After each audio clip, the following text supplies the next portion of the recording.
Zero is a band whose lineup can be changing very much.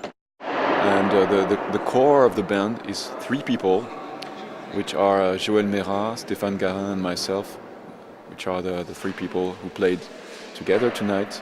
But the band can be 10 people, 12 people, 8, or sometimes 2, or even 1. It happened once that there was only one person in the band. And we make our own compositions, and also we play compositions by other people. Well, we met and we had a lot of affinity, so we thought we really must play together.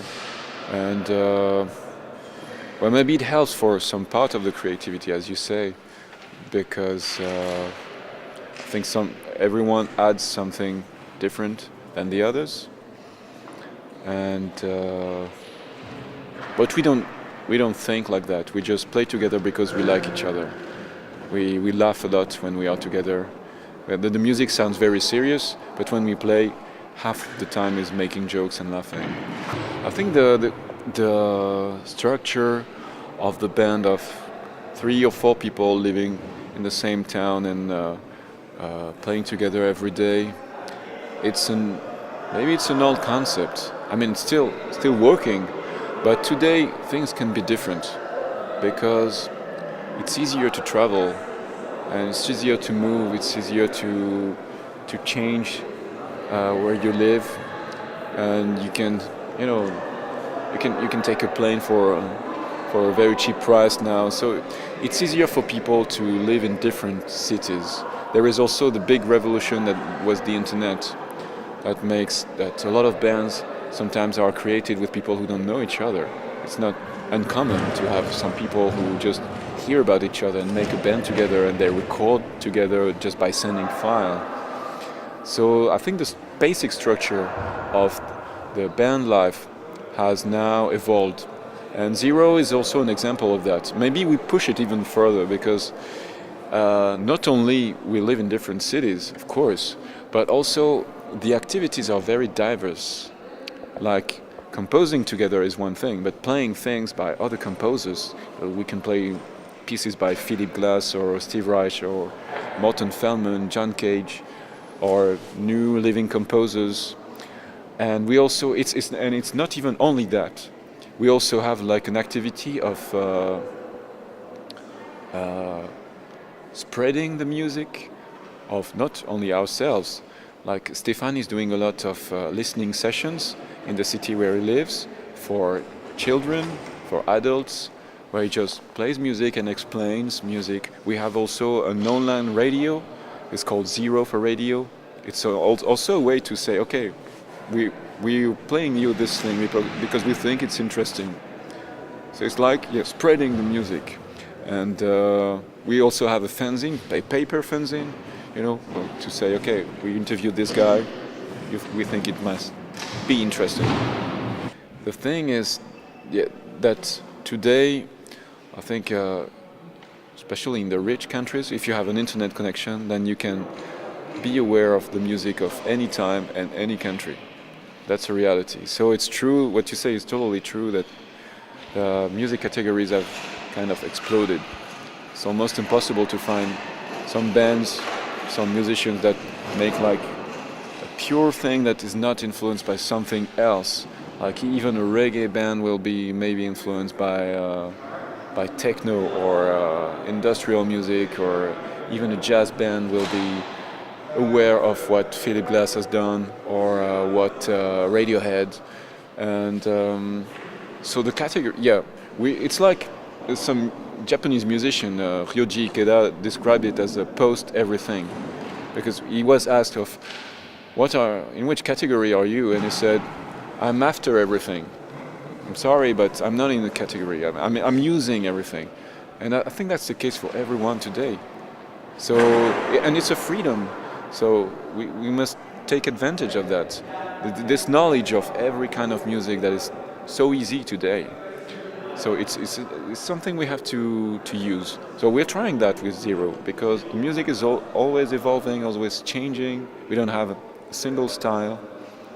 The only problem that it creates, to me, is that When are we listening? I mean, carefully listening, because music is so much everywhere. We are surrounded by any sound. We have hours of music on our hard drives. And then, when do we listen? I mean, really listen. That's the big question for me now, I think.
Thank you.